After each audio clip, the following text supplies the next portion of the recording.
to marry his mistress, by Ruoxue, the genius scientist lauded by the media as the AI queen. My ex-husband, the rising tech star Gu Yanqing, slid a 10 billion yuan check across the table to me. Sign it, and take that product and get out. The icy tone echoed in the spacious and expensive villa. The product he referred to was our 5-year-old son. Gu Yanqing made no attempt to hide his disdain, his gaze assessing me like a defective product. Su Qing, I need a descendant who can inherit my intelligence, not a blockhead like Sun Yan who can't even speak clearly. Ruoxue is the woman who can match me. The child we have will be a true genius. I looked up at Bai Ruoxue beside him. She was elegantly stirring her coffee, looking at me with a pitying yet superior gaze. Ms. Su, the chasm of IQ cannot be bridged. I hope you can understand Yanqing's pursuit of perfect genes. I didn't say anything, turning my gaze to the corner. My son, Sun Yan, was hugging a tablet, his fingers flying across the screen, oblivious to the argument around him. This taciturn demeanor only confirmed Gu Yanqing's theory of his slowness. I couldn't help but find it a bit amusing.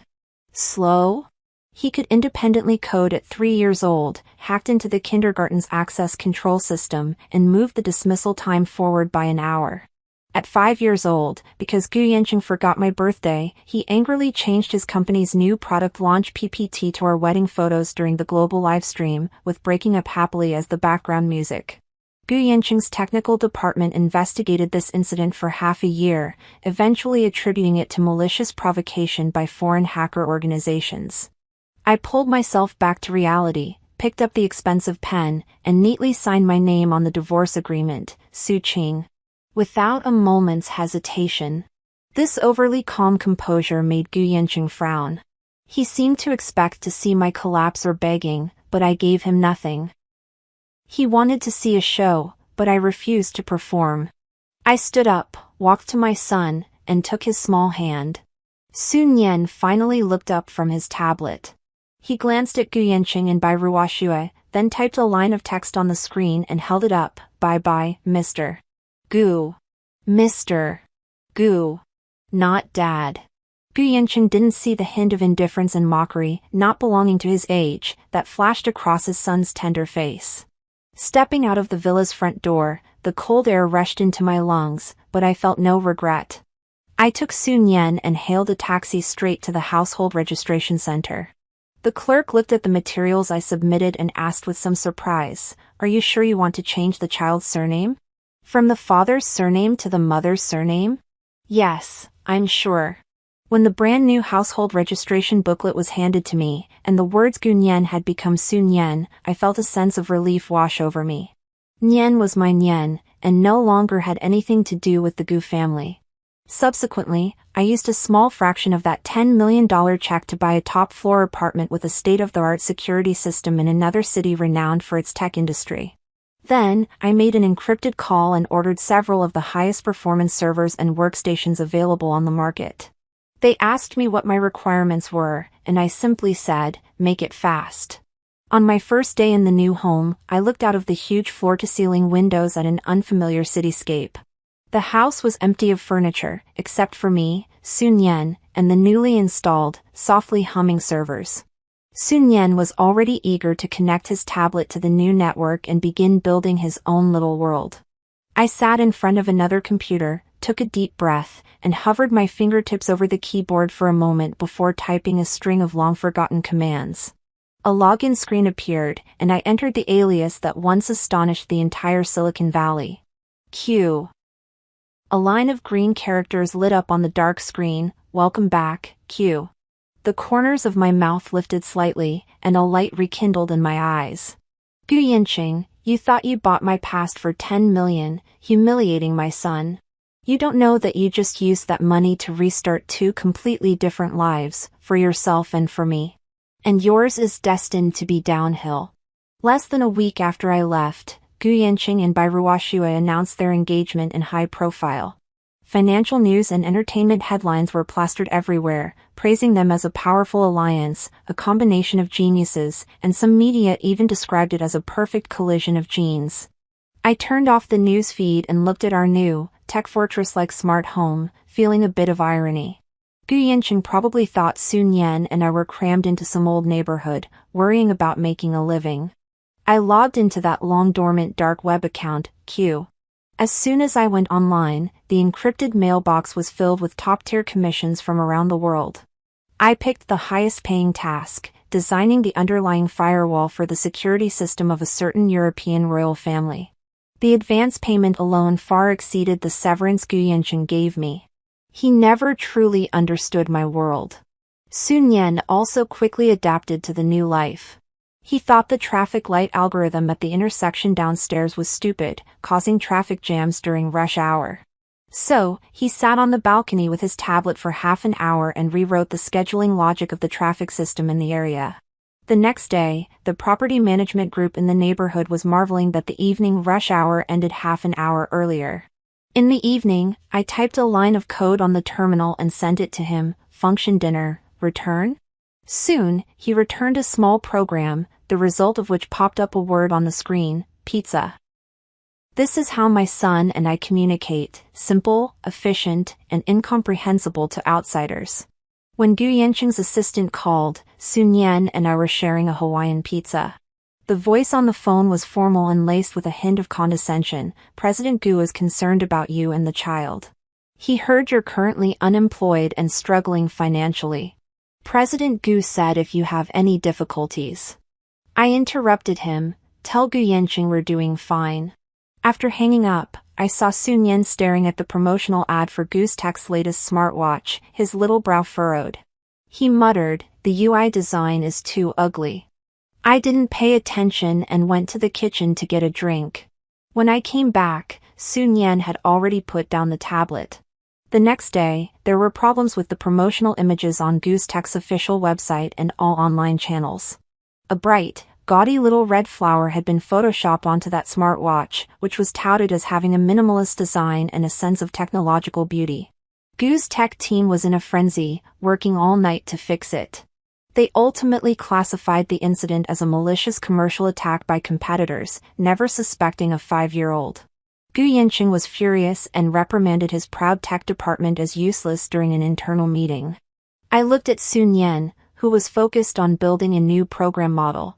I opened a web page with the registration announcement for the International Youth Programming Competition. I pointed at the screen and asked him, "Want to go play?" Sun Yan's eyes lit up instantly, and he nodded emphatically. The day the preliminary results of the International Youth Programming Competition came out, I was processing an encrypted order from the Middle East.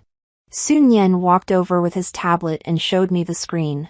His code name S was ranked first, followed by a long string of opponents with 0 scores. The judges' comments section on the web page was lively. This code is written like a poem, concise, efficient, yet with an arrogance that scorns everything. I suspect some retired big shot is here to fish. Checked the IP address, it's clean. The registration information says it's a child. A prank, maybe?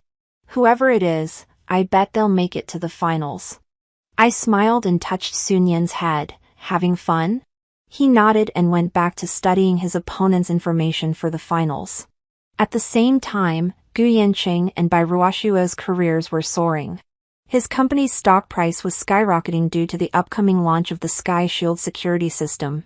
Bai Ruoshuo, as the mother of Sky Shield, became a darling of the tech world and the media. I saw her interview on the Financial Channel. Dressed in haute couture with exquisite makeup, she spoke eloquently into the camera. The core of Sky Shield is true artificial intelligence. It can predict and evolve. This is an era for creators, not like some women of the old era who only knew how to rely on and give birth, ultimately being abandoned by the times. The camera panned across the huge engagement diamond on her ring finger, full of irony. Online, S's reputation grew louder and louder. This mysterious teenage genius swept through all the promotion matches with a crushing posture, easily entering the finals.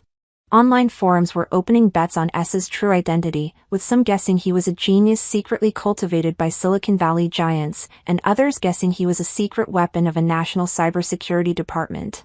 Bai Ruoshuo was asked about this at a technology salon, and she smiled contemptuously. Just some childish tricks, trying to gain attention.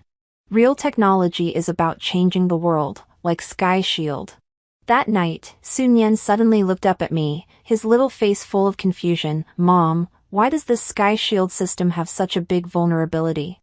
I leaned over to look, and his tablet was displaying the open source code of Sky Shield. His little finger pointed to a section, "Here, a very clever logical backdoor. The person who designed it is very smart, but also very stupid." Before I could speak, I saw him type a few times on the keyboard. "What are you doing?" "Send her an email," Sun Yan said casually, reminding her to be serious when writing her thesis. I was stunned. At that moment, in the most luxurious apartment in the city, Bai Ruoxue was enjoying wine and praise. Her phone pinged with a notification of an anonymous encrypted email. She casually opened it, finding no threats, no viruses, just a geographical coordinate.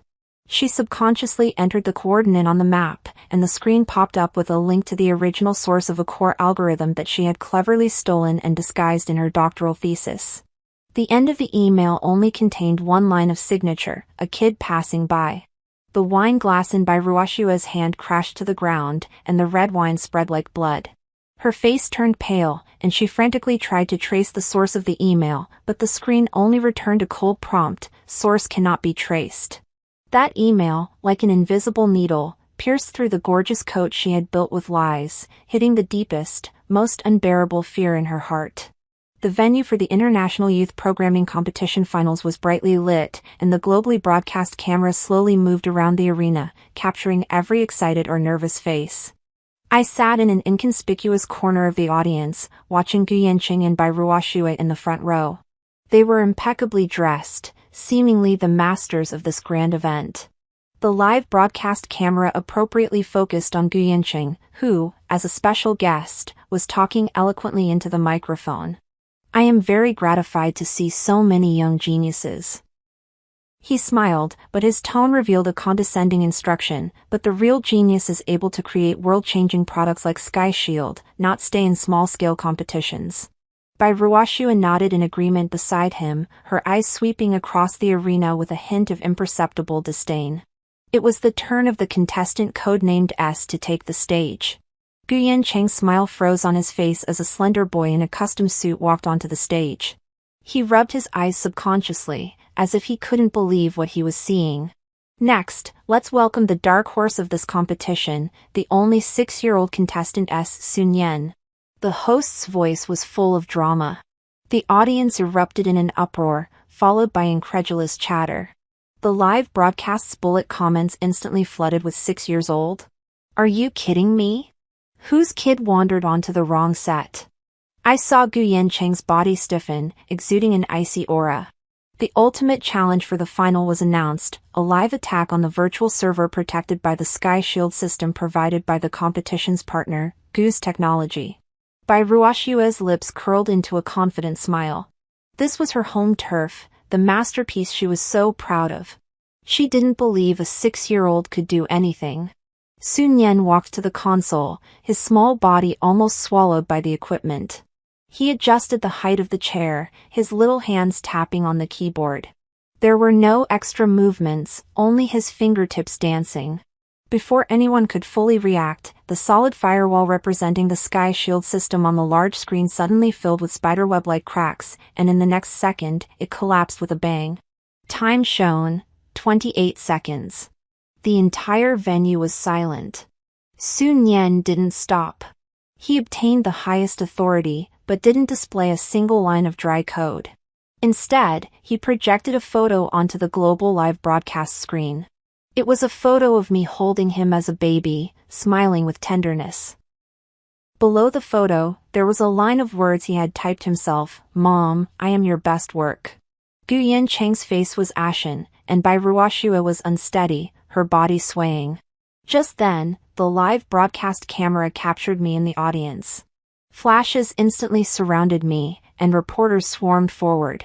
A gray-haired senior tech reporter squeezed to the front, staring intently at my face, then at Sun Yan on stage, suddenly exclaiming in a broken voice, "My God! I remember! Sun Yan. Su Qing. Q. She's Q." The legendary programmer Q who single-handedly dismantled the Hades virus 10 years ago. The name Q exploded like a bomb in the crowd. The entire internet was completely boiling. I met countless shocked gazes and calmly looked at the stage. Gu Yanqing looked over in horror, the color draining from his face. He finally understood that he had abandoned not an ordinary woman and a slow-witted son, but the two most brilliant geniuses of this era. His proud elite gene theory had, in that moment, become a huge joke. The letter Q detonated a silent nuclear explosion in the quiet venue. Flashes instantly engulfed me, reporters squeezed forward like madmen, and countless microphones almost poked my face. MS. Sue. Are you really Q? What's the untold story behind your marriage with President Gu? Did you personally cultivate Sun Yan's talent? Instinctively, I pulled Sun Yan behind me, using my body to shield him from the surging crowd. He, however, was very calm, merely peeking his little head out from behind me, curiously observing the emotionally charged adults, and then tugging at my clothes. I looked down at him. He tilted his face up, his eyes clear and bright, without a trace of panic in them. My gaze went past the crowd, landing on the front row. Gu Yanqing stood there, his face ashen, his body rigid, his lips slightly parted as if wanting to say something, but unable to utter a sound. Bai Ruoxue beside him had completely lost it, grabbing his arm and muttering incessantly, "Impossible. This is impossible." The security guards at the venue finally reacted, rushing over to form a circle, painstakingly clearing a path for us. I protected Sun Yan, walking out without a word. "Q. Will you be returning?" A reporter broke through the encirclement, holding a recording pen to my mouth. I stopped, my gaze piercing through the lens, and calmly stated, "I never left. I was just busy with a more important project." Having said that, I took Sun Yan's hand and disappeared into the bright light of the exit. As we sat in the car, my phone vibrated like a hot brick. I immediately muted it. Sun Yan had already opened his tablet, his little fingers swiping across the screen. After a moment, he held the tablet up to me. On the screen were the trending topics on various social media platforms. Without exception, the top one was, "Legendary programmer Q is actually Gu Yanqing's ex-wife." Closely following were the entries, "6-year-old genius breaks Tiandun system in 28 seconds, Gu Yanqing's elite gene theory becomes a joke, AI queen's persona crumbles." The comments section had completely exploded. Let me break it down for everyone. President Gu dumped the legendary programmer Q, who had been honing her skills for a decade, for the AI queen, and said that Q's son was slow. As a result, this slow son took down his new love's masterpiece in a global broadcast. What a year for black humor. To add to the above, President Gu gave a 10 billion yuan breakup fee. That's like spending 10 billion to hire someone to sabotage your own event. This operation, I'd call it a business genius. So President Gu spent all that time selecting, only to throw away 2 royal flushes? Did he buy his gene selector on Pinduoduo? Sun Yan swiped the screen again, and a crudely made GIF popped up. On the left was Gu Yanqing's arrogant demeanor when he was interviewed, spouting his gene theory, and on the right was the scene of the Tiandun firewall collapsing, with a line of large characters in the middle, "Worst investment vision of the year." Sun Yan looked at the picture, the corners of his mouth turning up, and he let out a very soft chuckle. I opened the financial software. Next to Gu's technology's stock code, there was a glaring red color. The stock opened and immediately hit the daily limit down, evaporating billions in market value in an instant. The news headlines below were alarming. Tiandun myth shattered, Gu's technology faces the biggest trust crisis in history. The phone screen lit up, displaying the name Gu Yanqing. I stared at the name, and before I could react, Sun Yan snatched the phone from my hand. His small fingers tapped the screen twice, decisively adding the number to the blacklist. He handed the phone back to me and typed a line on his tablet, "Junk messages will affect the phone's operating speed." After the farce at the finals, the online frenzy had only just begun. Bai Ruoxue locked herself in her apartment, dialing frantically, but the public relations team leader, who used to fawn over her, now only said in a tired voice, "MS. Bye, we can't suppress it. All the servers are about to be overwhelmed by the traffic. The opponent is Q, what can we do? Useless. Bai Ruoxue screamed, throwing her phone. Reluctantly, she opened a top programmer forum to see which way the wind was blowing. The top post was titled, Technical Analysis, the possibility of breaking through Sky Shield in 28 seconds. Clicking in, the author deconstructed Sun Yan's attack path line by line with code, finally pointing out the logical backdoor he called a work of art. This backdoor is designed so ingeniously. Normally, it looks like a security redundancy, but as long as you get a specific initial key, the entire system is an indefensible backyard. Interestingly, the generation logic of this key is 90% similar to a discarded draft of Q's masterpiece Athena's Shield from 10 years ago. Someone immediately commented below, damn, I thought Sky Shield's underlying architecture looked familiar. So, they didn't even copy the homework correctly? It's more than just copying, it's like Dongshi imitating Shishir. Q's design is an integrated defense and offense, but she's made a clumsy imitation and left herself a self-destruct button. LOL, so the AI queen is actually a code seamstress? Even more fatal, someone followed this line and dug up Bai Ruoxue's doctoral dissertation that made her famous. The core algorithm in her paper was revealed to be almost identical to a concept Q published in a geek community early on, only with some flashy embellishments. The coordinates that Sun Yan had previously anonymously sent to her were now made public, becoming irrefutable proof to nail her down.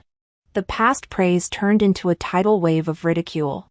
Every highlight in her academic career was scrutinized under a microscope and then proven to be stolen or exaggerated. The doorbell rang violently. Gu Yanqing stood outside the door, his face ashen, his eyes bloodshot. The haute couture suit he wore was crumpled, devoid of its former elegance. Ruoxue, the company's board of directors wants an explanation. His voice was hoarse, without a trace of warmth. Yanqing! It's Su Qing! She framed me. Bai Ruoxue grabbed his arm, as if clutching at the last straw. She's jealous of me, she can't stand to see us happy. Gu Yanqing looked at her with unfamiliar eyes. Slowly, he pried her fingers apart, one by one. I'm not asking about Su Qing. He pulled a document from his briefcase and slammed it on the desk. This is a report produced overnight by the company's technology department. 37% of the core code of the Sky Shield system has a clear open-source origin. And 20% is the part whose principles even your own team members can't explain. He paused, saying each word carefully, Ruoxue, the Sky Shield you're so proud of is a bomb you planted yourself. Now, it's exploded. Bai Ruoxue felt the blood drain from her body. She collapsed onto the floor, her lips trembling, unable to utter a word. She thought she had packaged everything perfectly, but she forgot that in this industry, code doesn't lie. The next day, Goose Technology's official website released a statement. The statement said that the company would establish a special investigation team to thoroughly investigate all technical issues of the Sky Shield system project, and effective immediately, suspend Bai Ruoxue from all positions in the company. The wording was official and calm, but it was tantamount to announcing to the world that they had personally torn apart the glamorous painted skin of the AI queen they had placed on the altar. Goose Technology's stock price fell to the daily limit for 3 consecutive days. In Gu Yanqing's office, the ashtray was already full, and the air was filled with a restless smell. His eyes were bloodshot as he stared at the K-line on the computer screen, which was plummeting like a cliff. In his ears were the angry roars of the board members on the phone. Yanqing! The market no longer trusts us. They don't trust Sky Shield, and they don't trust Bai Ruoxue. You must cut ties with her immediately, or the entire company will be dragged down with you. Cut ties? Gu Yanqing hung up the phone irritably and threw it aside. The office door was pushed open, and Bai Ruoxue walked in. She had removed all her exquisite makeup, her face was pale, and her eyes were red and swollen, looking pitiful. This was a weapon that had worked for her time and time again. But now, Gu Yanqing only felt disgusted when he saw this face. What are you doing here? His voice was hoarse, without a trace of warmth. Do you think I'm not annoyed enough? Bai Ruoxue didn't speak, but walked to the desk and gently pushed a folded piece of paper in front of him. Gu Yanqing opened it impatiently. It was a hospital pregnancy test report. The word positive was like a red-hot brand, searing into his pupils. Bai Ruoxue's voice carried a deliberate softness and a desperate tremor. Yanqing, I'm pregnant, 8 weeks. It's our child. Gu Yanqing stared at the report, saying nothing. The office was deathly silent, with only his increasingly heavy breathing. A child. He abandoned Su Qing and Sun Yan for a child with so-called superior genes. He put Bai Ruoxue on a pedestal, telling the world that this was the partner he wanted, capable of conceiving a genius. Now, this woman who has been exposed as a liar is pregnant with his child.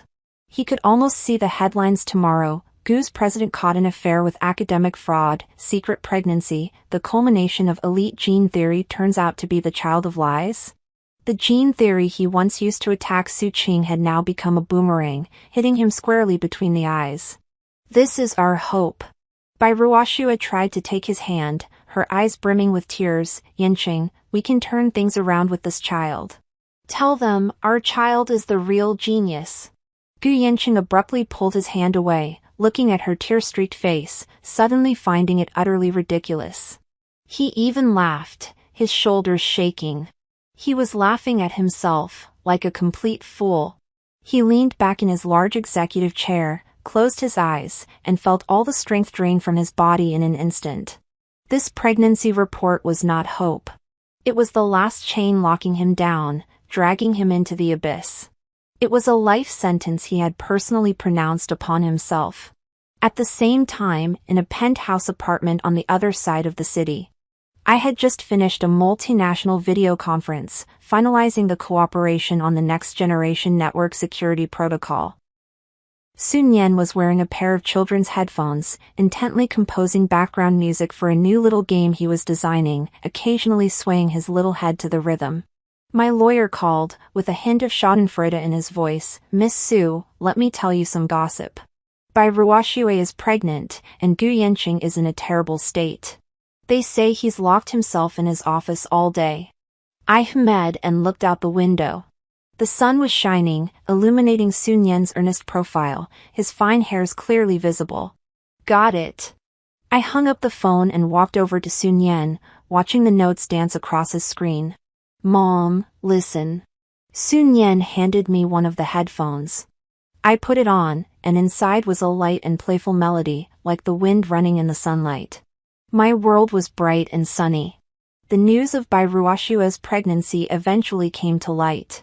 Not through an official statement, but through a revelation from an entertainment gossip Big V, accompanied by a photo of Bai Ruoxue at the entrance of a private obstetrics and gynecology hospital, her hand instinctively protecting her lower abdomen. The headline was sensational: AI Queen's desperate counterattack? Gu's president may be forced to marry. This news was like a drop of oil falling into a hot pan, instantly igniting the already boiling public opinion. Am I seeing this right? Academic fraud, and now this kind of high society drama? Congratulations to President Gu, you've acquired a lie-making machine, with a limited edition plagiarism offspring as a bonus. Will this child be able to just copy and paste when writing essays in the future? Don't be so mean. But I laughed. President Gu's gene filter is even fooling himself now. Gu's Technology's stock price responded by opening its fourth consecutive limit down. The board of directors urgently convened a video conference, and every face on the screen was so gloomy it could drip water. Leading the board, Director Zhang was Gu Yanqing's mentor and a company veteran. He took off his glasses, slowly wiping them, his voice calm but leaving no room for argument. Yanqing, you are now a liability to the company.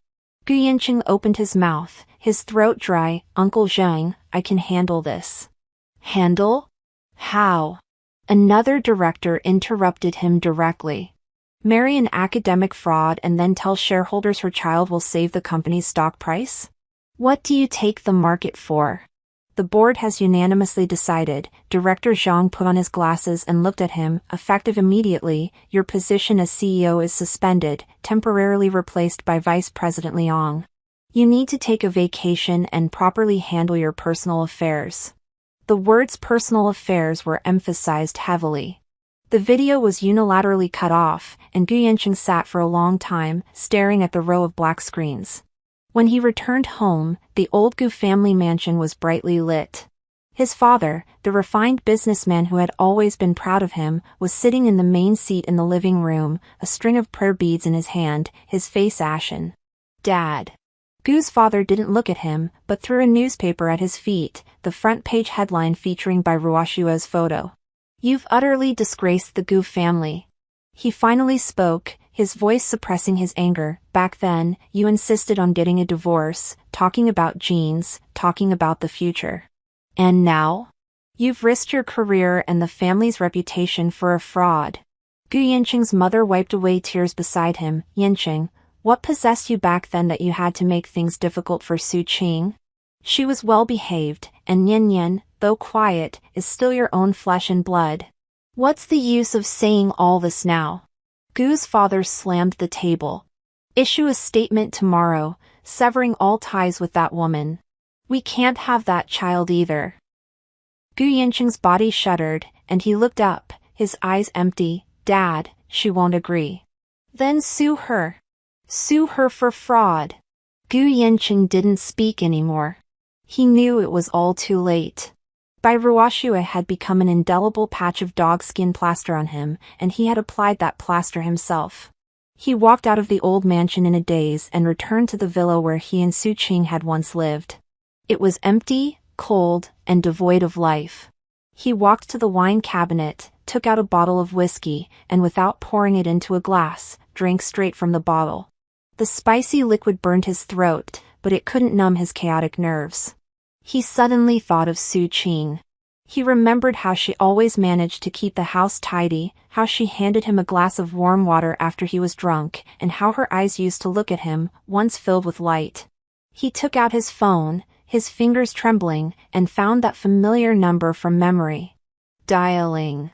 No expected ringtone came from the receiver, only a cold system prompt. Sorry, the user you dialed is currently on another call. He was stunned for a moment, then realized what had happened. He wasn't just on hold, he had been blacklisted. Gu Yanqing collapsed onto the sofa, his phone slipping from his hand and falling onto the carpet. The screen lit up, reflecting his pale face. He looked around the priceless mansion and suddenly realized that besides himself, nothing was left. His world, at that moment, completely collapsed. I saw Gu Yanqing again in the lobby of my apartment building. Sun Yan and I had just returned from outside, and he was holding a newly bought model of the planets, explaining the formation of the asteroid belt to me. Gu Yanqing stood outside the revolving door, like a haggard statue. He had lost a lot of weight in just a few days, his eyes were sunken, and his chin was covered in a stubble of beard. The expensive suit he was wearing was also wrinkled, as if he had been wearing it for days. When he saw us, a glimmer of light flashed in his eyes, and he rushed over, only to be stopped by the dutiful security guard at the door. Su Qing! He shouted through the glass door, his voice hoarse. I stopped and pulled Sun Yan behind me. The security guard saw me stop and asked hesitantly, MS. Su, this gentleman says he's your... I don't know him, I interrupted him directly. Gu Yanqing's face turned pale instantly. He pounded on the glass, causing people in the lobby to turn their heads. Qing Qing! It's me! Yanqing! Let me in, let's talk. I ignored him and took Sun Yan to go upstairs. Su Qing! He suddenly shouted outside, I know I was wrong. I know everything. You are cute, Nian Nian is a genius, it's all my fault. I was blind. Forgive me once, let's start over, for the sake of the child. His voice was tearful, almost a roar at the end. I finally turned around and looked at him coldly. He seemed to see hope and began to confess incoherently, scolding Bai Ruoshue and analyzing his own stupidity. Seeing that I remained unmoved, he made a move that shocked everyone. His knees buckled, and he knelt straight down in front of that clean glass door, looking up at me with red eyes. A man who had been at the top of the pyramid not long ago was now kneeling on the ground in the most humble posture, looking up at me, his eyes red. Ching ching, please. Before I could speak, the corner of my clothes was gently tugged. Sun Yan held up his tablet, which showed a garbage sorting game interface that he had created himself. A cartoon character was standing in front of 4 trash cans, with Gu Yanqing's head on top of the character. In the center of the screen, a prompt box popped up in red, bold font, warning, undetectable, unrecyclable, harmful, and oversized waste detected. It is recommended to contact professional personnel for harmless treatment. Do not discard it at will to avoid environmental pollution. I looked at the words and almost couldn't help but laugh. I looked away, took one last look at Gu Yanqing kneeling outside the door, and said to the security guard beside me, "Please take care of this. He's affecting the building's image." With that, I took Sun Yan's hand and walked into the elevator without looking back. Just before the elevator doors closed, I heard Sun Yan whisper, "Mom, his behavioral logic is so strange. There's no match in the database." I patted his head and said, "Because some things, from the moment they're thrown away, lose their value in being analyzed." After I returned to the public eye as Q, life became less peaceful. After rejecting countless interviews and collaboration invitations, an email successfully caught my attention. It came from an encrypted channel, and the sender was Lu Huanhuan. This name carried significant weight in the venture capital and technology circles. The founder of Qinxing Capital, a double Ph.D. from Harvard and MIT, was known for his sharp vision and decisive actions, having invested in more unicorn companies than Gu Yanqing had ever seen. More importantly, it was rumored that he himself was a top programmer. The email content was simple, without unnecessary pleasantries. MS. Sue, apologies for the intrusion. I've recently been researching a model for a distributed trust network and have encountered some bottlenecks. I'd like to consult the designer of Athena's shield. I wonder if it would be convenient to meet. He directly mentioned Athena's shield, my magnum opus from 10 years ago, instead of blindly following the trend and mentioning Q. This piqued my interest a little. I arranged to meet him at a private tea house. Lu Huanhuan looked even younger than in the photos in financial magazines. He wore gold-rimmed glasses and had a gentle demeanor, but his eyes were sharp. When he saw Sun Yan beside me, he didn't show the slightest surprise, but simply smiled at him naturally. After we sat down, he didn't talk about investment or cooperation, but directly pulled up a complex architectural diagram on the tablet he had brought with him. Here, he pointed to one of the nodes. "I've always believed that if you change the trigger weight of this redundant verification logic you designed back then, you might be able to increase security by an order of magnitude, even at the cost of 3% efficiency. What do you think?" We talked for an entire afternoon, from distributed networks to quantum computing, to the ethical boundaries of artificial intelligence. He was quick-witted and insightful, and conversing with him was a pleasure, not an obligation. In the middle of our conversation, Sun Yan suddenly pushed his tablet in front of Lu Huanhuan, showing him a small program he had just written. Lu Huanhuan wasn't impatient, but instead, he read it very carefully. He pondered for a moment and then said to Sun Yan, "Your idea is very interesting, using a reverse algorithm to disguise the data. However, if you add a timestamp variable here, its concealment will be even stronger." Sun Yan glanced at him, took back the tablet, and his little fingers flew across it, making quick modifications. After a while, he looked up and nodded at Lu Huanhuan. This was his highest form of recognition. As we parted, Lu Huanhuan said to me, "Ms. Su, your talent shouldn't be used solely for a more important project. It is itself one of the most important projects. This era needs you." His gaze fell on Sun Yan as he added, "And it needs him too." On the way home, Sun Yan suddenly spoke, "Mom, I checked." "Checked what?" "His firewall is military grade. It took me 2 minutes and 58 seconds to get in." Sun Yan's tone was calm. "His personal assets are 3 times Mr. Gu's. He has no bad habits and no complicated relationship history. Overall score, 89. I was amused by him, Why did you deduct 11 points? Because he wants to pursue you. Sun Yan added with a serious face, this will take up some of my time. At the same time, Gu Yanqing, who was suspended at home, was following the company's movements through financial news. He refreshed the web page, and suddenly a report on a technology salon popped up. In the photo, Liu Qinyuan was talking to me, his body turned to the side. Sun Yan was sitting between us. The three of us were looking down at a tablet, our expressions focused. The title of the photo was, Qingxing Capital founder Liu Qinyuan and legendary programmer Q explore the future of AI together. The coffee cup in Gu Yanqing's hand slipped and fell on the expensive carpet, the dark brown liquid spreading rapidly. He stared intently at the photo. The three people in the photo looked like an inseparable whole, a world he had never touched and was no longer qualified to enter.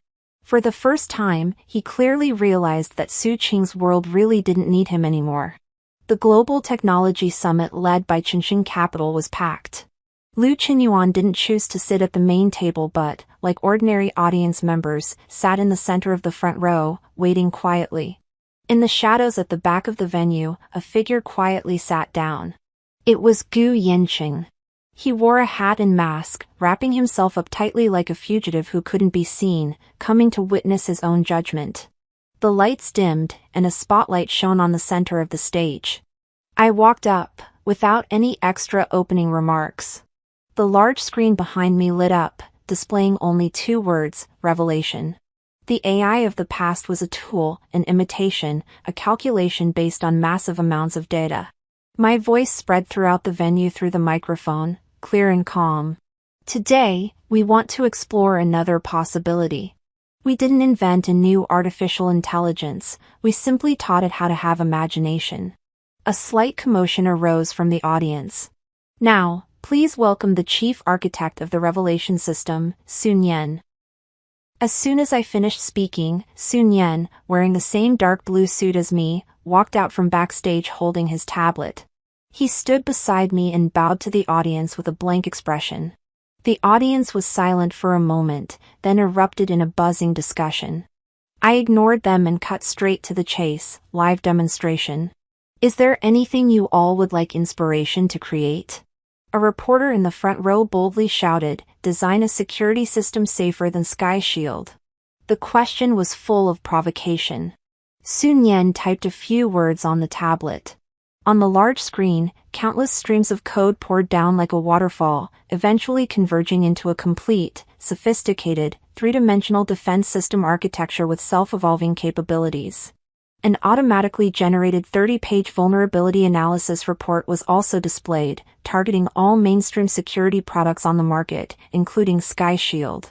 The entire process took 17 seconds. A knowledgeable technical expert in the audience gasped, muttering, "This is a dimensional reduction attack." In the corner, Gu Yanqing clenched his fists so tightly that he didn't even feel his nails digging into his palms. Sun Yan seemed to think that wasn't enough. He looked up at me and entered another line of instructions on the tablet, compose a lullaby for my mom based on her current emotional fluctuations. The next second, a never-before-heard piano piece, gentle yet full of power, flowed slowly from the venue's speakers. The melody was soothing, yet carried a hint of cosmic vastness. I looked at Sun Yan. He was looking up at me, his eyes filled with pure trust. I spoke softly into the microphone, adding, Inspiration's core algorithm is derived from the emotional connection model in parent-child relationships. The imagination it possesses is, in essence, a form of love. The entire audience stood up, applauding thunderously. Gu Yanqing couldn't sit still any longer. He saw Liu Qinyuan walk onto the stage, not to steal any of the limelight, but simply to naturally hand me a bottle of water, and then bend down and offer his fist to Sun Yan. Sun Yan looked at him, then extended his own small fist and gently bumped it against his. That scene was blindingly harmonious. Gu Yanqing staggered to his feet, knocked over his chair, and fled the venue, utterly distraught. The gene theory and elitism he had always held sacred were shattered at that moment. What he lost was not just a company, an era, but his most fundamental understanding of the world. In the backstage lounge, Lu Qinyuan handed Sun Yan a bottle of juice that he often drank. Sun Yan took it, drank some, and then looked up at Lu Qinyuan and said, "Revise the score. 92 points. I was curious, why the extra points? Sun Yan replied with a serious face, "The juice brand he chose is my optimal choice in the database." This shows that his data analysis and execution skills are very strong. In the 48 hours after the press conference, the inspiration system became the sole topic of discussion in the global technology world. Major giants scrambled to extend olive branches, with valuations reaching absurd levels, and the media used ushering in a new era to describe the evening's press conference. In contrast, Goose Technology's stock continued its downward spiral, unsurprisingly hitting the daily limit down after the announcement of the CEO's suspension. It was eventually specially treated by the stock exchange, with an ST prefix added to its stock abbreviation. Gu Yanqing's name had fallen from the altar of business success to become the year's biggest joke. As I turned off the financial news, Bai Ruoshua's name flashed across the screen. The report stated that she had attempted to use the child in her womb as leverage to demand exorbitant alimony from the Gu family, but Gu's father directly rejected her with a lawyer's letter and countersued her for commercial fraud, making it a widely known scandal. None of this concerned me anymore. Sun Yan and I were in the laboratory on the top floor of Qinxing Capital. Lu Qinyuan had provided us with the best equipment and the most freedom. The computing redundancy of the new version of Revelation can be further optimized by 5%, Lu Qinyuan said, pointing to the data stream on the holographic projection and turning to ask for my opinion. Before I could speak, Sun Yan had already pushed his tablet over, which contained a brand new optimization algorithm. Lu Qinyuan read it and smiled. "I take back what I just said." He naturally took a bottle of juice from the nearby refrigerator, twisted off the cap, and handed it to Sun Yan, then said to me, "There's a symposium on children's cognitive science next week, and the organizers would like to invite you and Sun Yan." Sun Yan drank his juice, not even looking up as he typed a line on his tablet and held it up for us to see. "Mr. Lu's schedule compatibility analysis, 93%. Conclusion, can accompany." I was about to say something when an unfamiliar number called. I answered, and a voice I had almost forgotten came through the receiver. "Su Qing." It was Gu Yanqing. His voice was hoarse, dry, and carried a kind of exhaustion after being completely drained. "What is it?" My tone was calm. There was a long silence on the other end of the line, so long that I thought he had hung up. "I want to see Nian Nian, just once. I won't bother you, just downstairs, a distant glance will do." He no longer mentioned reconciliation or forgiveness, only this humble request remained. I looked at Sun Yan, who was focused on modifying his code. Half an hour later, at the cafe downstairs from the apartment. Gu Yanqing sat across from me, wearing an ordinary jacket, his eyes sunken, his whole person as if his energy had been drained, and he no longer resembled his former self in the slightest. "The company is gone, the board kicked me out. The house is also being prepared for auction," he said in a low voice, as if he were describing someone else's affairs. "My dad wants me to go abroad, to stop embarrassing myself in the country." He raised his head, his bloodshot eyes looking at Sun Yan beside me. "I was at the press conference that day. You guys are amazing." He paused, his voice strained. "I always thought before that I needed a genius son to prove myself. I was wrong. I just want to be his dad, can I?" Sun Yan put down his straw and, for the first time, actively turned his tablet towards Gu Yanqing. There was no complex code on the screen, only an extremely simple logic diagram. A box reads, "Sun Yan equals genius." An arrow points to another box, Gu Yanqing requests to establish father-son relationship. Then, a huge red X crosses out the entire logic diagram from the middle. Below is a small footnote, error. Preconditions missing, logical relationship invalid, request rejected. Gu Yanqing's face instantly lost all color. I stood up and picked up Sun Yan's backpack. "Gu Yanqing," I looked at him, my tone without any fluctuation. "In your eyes, a son is a product, a wife is a container, and value is the only measure. Now that you have nothing, wanting to pick up what you threw away. Don't you think it's too late? I took Sun Yan's hand, ready to leave. You're already out of my world.